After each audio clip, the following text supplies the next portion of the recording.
Selamat berjumpa kembali bersama saya Rifki di sini. Pada kesempatan kali ini saya akan membagikan pelajaran berupa phrasal verb. Di setiap playlist yang berisi pelajaran-pelajaran saya, biasanya ada pengenalan-pengenalan. Begitupun dengan materi kali ini, saya akan mendahuluinya dengan pengenalan. Pertama-tama, phrasal verb adalah gabungan dari verb plus preposition atau adverb. Apakah phrasal verbs itu penting untuk kita pelajari? Ya, tentu saja penting karena kita akan sering menjumpai ini dalam percakapan sehari-hari. Dan ini juga digunakan sepanjang waktu oleh native speakers atau penutur asli bahasa Inggris. Bagi kita yang suka menonton film berbahasa Inggris, maka kita akan sering menjumpai penggunaan-penggunaan phrasal verb ini dalam konteks percakapan yang ada di film-film yang kita nonton.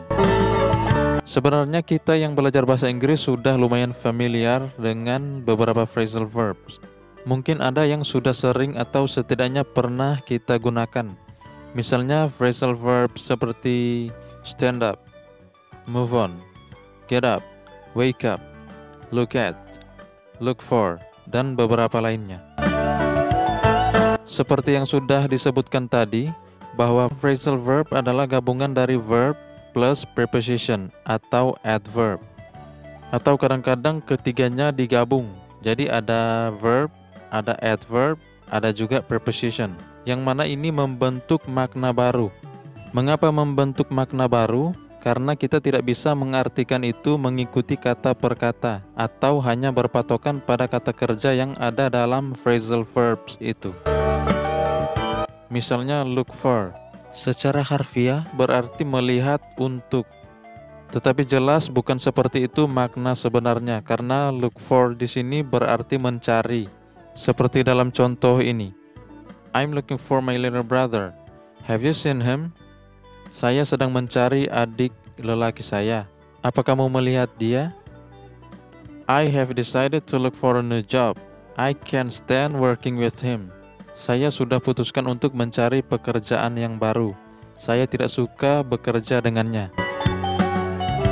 Kita sudah sedikit mempelajari bahwa penggabungan kata di dalamnya akan jauh berbeda arti atau makna sebenarnya bila diterjemahkan. Tapi meskipun begitu, ini tidaklah mutlak, karena tidak semua phrasal verbs bisa memiliki makna yang baru atau makna yang lain. Ada phrasal verbs yang bisa dimengerti dengan hanya melihat kata yang tersusun. Misalnya stand up. Di sini stand memang dapat diartikan berdiri, yang ditambah adverb atau kata keterangan up. Atau juga penggunaan phrasal verb come in, yang artinya masuk atau datang ke dalam. Jadi ketika seseorang berkata stand up please atau come in please, kita tahu bahwa seseorang itu sedang mengajak orang lain untuk berdiri atau masuk ke dalam rumah. Tapi dalam phrasal verb stand up plus for, maknanya berubah. Biasanya digunakan ketika seseorang ingin membela apa yang dirasa perlu dibela. Seperti dalam contoh ini. I don't understand why you always stand up for her. Saya tidak mengerti kenapa kamu selalu membela dia. Dan perlu diingat, umumnya phrasal verb itu memiliki dua kata. Tapi ada juga phrasal verb yang memiliki tiga kata di dalamnya. Seperti stand up plus for. Itu ada tiga kata di sana. Atau juga contoh lainnya seperti put up with. Ini bermakna tahan atau sabar atau bersikap toleran dengan atau akan sesuatu. Contoh kalimat, she's a bad girl. How do you put up with her? Dia cewek yang tidak baik. Bagaimana kamu bisa sabar dengan dia? I can't put up with the children making so much noise when I am studying. Saya tidak tahan dengan anak-anak yang berisik saat saya sedang belajar. Jadi itulah kenapa kita tidak bisa mengartikannya secara kata per kata. Karena memang tidak akan ketemu arti sebenarnya. Kita harus mempelajari dan memahami arti atau makna dari phrasal verbs yang belum kita ketahui. Dan itu penting karena orang Inggris selalu memakainya dalam percakapan sehari-hari. Jadi itu merupakan dasar atau pengertian dasar dari phrasal verbs. Sekarang kita masuk pada contoh dan penggunaan-penggunaan lainnya. Contoh pertama, look up. Look up. Ini bermakna mencari informasi lewat buku atau referensi lainnya. You can look up the word you don't understand in your dictionary. Kamu bisa lihat kata yang tidak kamu paham di dalam kamusmu. I don't know what this word means. I need to look it up in the dictionary. Saya tidak tahu arti dari kata ini. Saya perlu memeriksanya di kamus. Yang kedua, note down. Ini bermakna mencatat sesuatu, misalnya nomor telepon, ucapan, dan sebagainya. Ini dilakukan agar tidak lupa, biasanya sesuatu yang penting. Please note down my phone number. Tolong catat nomor telepon saya. Have you noted down my address? Apakah kamu sudah catat alamat saya?